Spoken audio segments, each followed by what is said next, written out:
दोस्तों, this is RD. हम आज आए हैं तहसील लांजी, जिला बालाघाट में। यह मध्य प्रदेश के अंतर्गत बालाघाट जिले में एक छोटा सा तहसील है जो कि मध्य प्रदेश के अलावा छत्तीसगढ़ और महाराष्ट्र के बॉर्डर को भी टच करता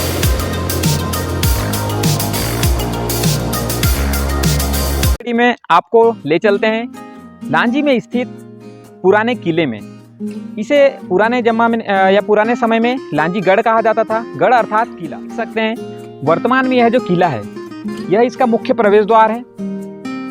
प्रवेश द्वार के अलावा जैसे ही आप अंदर जाते हैं तो यह एक परकोटे से घिरा हुआ एक किला है। यह जो पुरानी संरचना आप यहाँ पे देख रहे हैं यह गोंड राजाओं के कलात्मक दृष्टि को यह इंगित करता है। देख सकते हैं कि किस प्रकार से उनके द्वारा इतना उन्नत कारीगरी को पत्थर के ऊपर उकेरा गया है विभिन्न मूर्तियों के माध्यम से। एवं विभिन्न कलात्मक यहाँ पे मूर्तियां आप देख रहे हैं जो कि उन राजाओं, उन शासकों के कलात्मकता को यह दृष्टिगत करता है।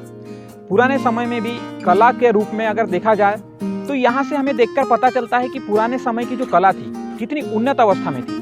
वर्तमान में भी कलात्मक परिवर्तन हो रहे हैं, बहुत सारे कार्य तो हो रहे हैं, परंतु वर्तमान समय के अगर कंपैरिजन करके देखें वर्तमान समय से तो पुरातन कलाएं काफी अच्छी और काफी उत्कृष्ट अवस्था में अभी भी पाई जाती हैं। यह जो मूर्तियां हैं उनके युद्ध कौशल और उनके कलात्मकता को दर्शाने का प्रयास करती है। युद्ध कौशल के रूप में मूर्तियों में ही उनके हाथी, घोड़े एवं युद्ध कलाओं को उकेरा गया है जो कि उनके संरचनात्मक एवं युद्ध कलात्मकता को प्रदर्शित करती है।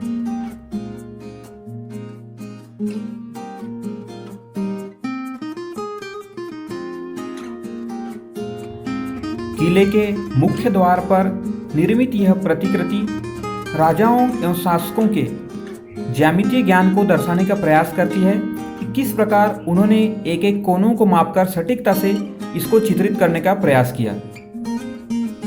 यहाँ पे आप देखें प्राचीन जो दुर्ग है यह काफी महत्वपूर्ण है। इसीलिए सरकार के यह जो प्राचीन संस्मारक एवं पुरातत्व स्थल एवं अवशेष अधिनियम उसके अंतर्गत भी इसे शामिल किया गया है। अगर आप किसी भी प्रकार की इमारत को हानि पहुंचाने की या क्षति पहुंचाने की कोशिश करते हैं तो आपके ऊपर दंडात्मक कार्रवाई भी हो सकती है। हम आगे चलते हुए आपको ले चलते हैं किले के अंदर। ये प्रवेश द्वार के बाद इसका एक परकोटा समाप्त होता है और द्वितीय परकोटे में शुरू होता है हमारा किला।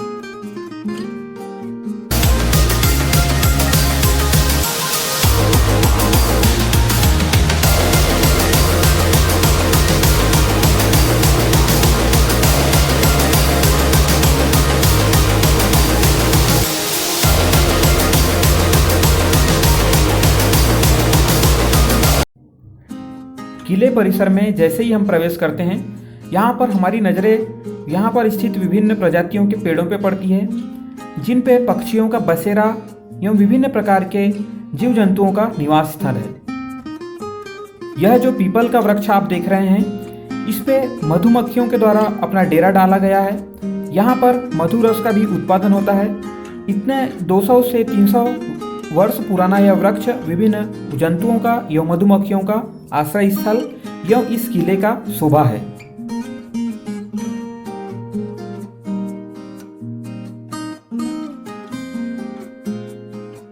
किले परिसर के अंदर प्रवेश करते हैं। प्रवेश द्वार से बाईं ओर आपके जस्ट बाईं ओर एक तालाब पर देखने को मिलता है जिसको स्नानागार के रूप में जो पुराने राजा थे उनके द्वारा प्रयोग किया जाता था। पूरे परिसर का लगभग यह 20% बोल सकते हैं। 20% क्षेत्र में तालाब है जिसमें जलीय जो जल है इसका उपयोग पीने में, नहाने में या अन्य उपयोग के तौर पे इसका किया जाता है। जैसा कि मैंने बताया बालाघाट जिले के अंतर्गत एक छोटा सा तहसील है परंतु काफी महत्वपूर्ण किस दृष्टि से? यह है प्राकृतिक दृष्टि से या कहें कि वाणिज्यिक दृष्टि से। वाणिज्य के तौर पर यहाँ पर पास में ही मैंगनीज की खदानें हैं। इसके अलावा लांजी तहसील में आपको प्रचुर मात्रा में बांस, जो कि पूरे एशिया और पूरे वर्ल्ड में बांस यहाँ के प्रसिद्ध हैं। आज हम इसी लांजी तहसील के पुराने समय के किले, लांजीगढ़ एक किला कहलाता है जिसमें यह लांजी तहसील स्थित है, ठीक है। तो यहाँ पर हम चर्चा करेंगे लांजी किले के बारे में। इस किले का निर्माण 12वीं से 13वीं शताब्दी के अंतर्गत गोंड राजाओं के द्वारा कराया गया था। आज भी वर्तमान में अगर इन किलों को देखें तो यहाँ पर आज भी गोंड राजाओं के शानो शौकत को और उनके द्वारा बनाए हुए विभिन्न प्रकार की इमारतों के नमूनों को देखा जा सकता है। वर्तमान में तो यह जीर्ण शीर्ण अवस्था में है, परंतु कुछ चीज़ें हैं, कुछ चीज़ें जैसे ये आप यहाँ पे देख सकते हैं उनके द्वारा निर्मित मंदिर जो कि नागर शैली में निर्मित मंदिर है। गोंड राजाओं के द्वारा काफ़ी महत्वपूर्ण दृष्टि से, वैज्ञानिक दृष्टि से उसका निर्माण किया गया है। यहाँ पे ही आप आगे बढ़ते हुए किले के अंदर प्रवेश करते हैं, आपको यहाँ पर एक पुराने समय की गोंड राजाओं के द्वारा निर्मित एक मंदिर दिखाई देता है, जो कि स्थापत्य कला के दौर पे हमें यह दृष्टिगत करता है कि गोंड राजाओं की स्थापत्य कला कितनी उन्नत थी। यह मंदिर गोंड राजाओं के द्वारा काफ़ी कलात्मक दृष्टि से बनाया गया है। शुद्ध तौर पर नागर शैली में निर्मित यह मंदिर पुराने समय के कलात्मक दृष्टि को या पुराने समय के जो उनके द्वारा उन्नत संरचनाएं थी उनको प्रदर्शित करने का एक बहुत महत्वपूर्ण नमूना है। यह प्राचीन स्मारक हमें गोंड राजाओं की स्थापत्य कला के बारे में भी जानकारी देता है कि किस प्रकार उनके द्वारा इतने महत्वपूर्ण निर्माण कार्य भी किए गए। किले के चारों ओर स्थित परिसर में परकोटे जो है, मोटी मोटी दीवारें इस प्रकार बनाई गई है कि वह ये किले को घेरने के अलावा सुरक्षा के महत्वपूर्ण दृष्टि से काफ़ी महत्वपूर्ण है। ये बनवाया गया था गोंड राजाओं के द्वारा, उनके कलात्मक दृष्टि से काफ़ी महत्वपूर्ण मंदिर। वर्तमान में भी इस मंदिर का काफ़ी महत्वपूर्ण स्थान है। विभिन्न प्रकार के जो सैलानी हैं या दार्शनिक हैं, यहाँ पे प्रतिदिन कई लोगों द्वारा यहाँ पे पूजा पाठ की जाती है, अर्चना की जाती है। विभिन्न प्रकार के जो यहाँ पे आप दृश्य देख रहे हैं, ये गोंड राजाओं के विभिन्न जो शानो शौकत थी उसको दृष्टिगत किया जा सकता है। ये जो आप वृक्ष देख रहे हैं, ऐसा लगता है कि ये वृक्ष काफ़ी महत्वपूर्ण, काफ़ी बहुत बड़ा है। यह लगभग आपको यहाँ देखने को मिलेगा 200 से 300 वर्ष पुराना है। इसके अलावा यहाँ पे इसकी उम्र के ही लगभग काफ़ी सारे वृक्ष यहाँ पे स्थित हैं। पीपल का वृक्ष हो गया, बरगद का वृक्ष हो गया। इसके अलावा यहाँ पर कई प्रकार के पेड़ हैं जिनमें हम कई पेड़ों को तो या कहें कि इनका नाम हमें पता भी नहीं है, फिर भी ये काफ़ी पुराने हैं।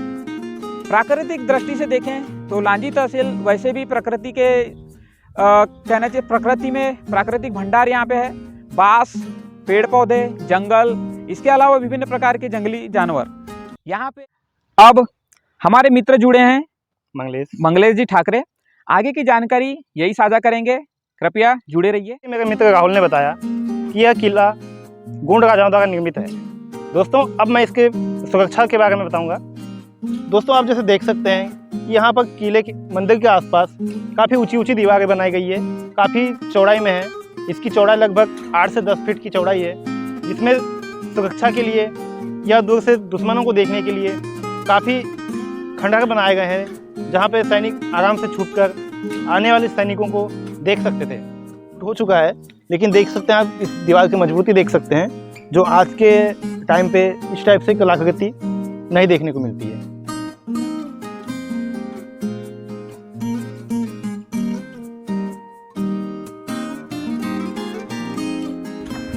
यहाँ पर दीवारों पर चढ़ने के लिए सीढ़ियाँ ईंटों से निर्मित है।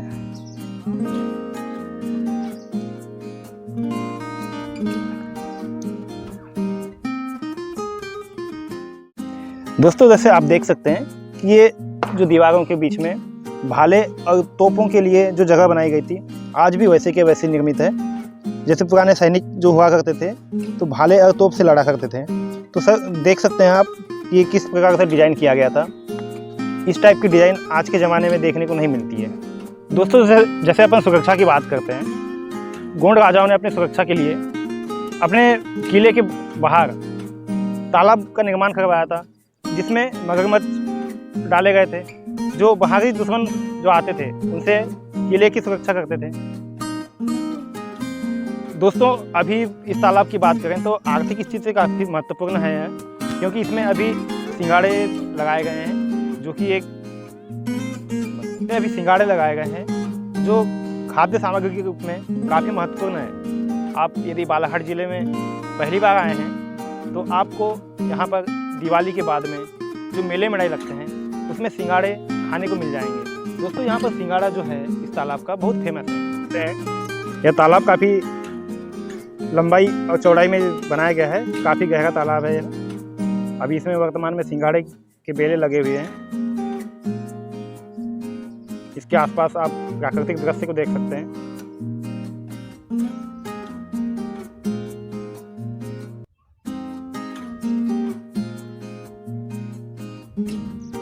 किले की जो दीवार है उसी के ऊपर एक निर्मित एक कलात्मक दृष्टि से काफी महत्वपूर्ण क्षेत्र। इसमें पहले सुरक्षा की दृष्टि के अलावा इसे अपने राजा जो थे वो अपने बैठक के तौर पे इस्तेमाल करते थे।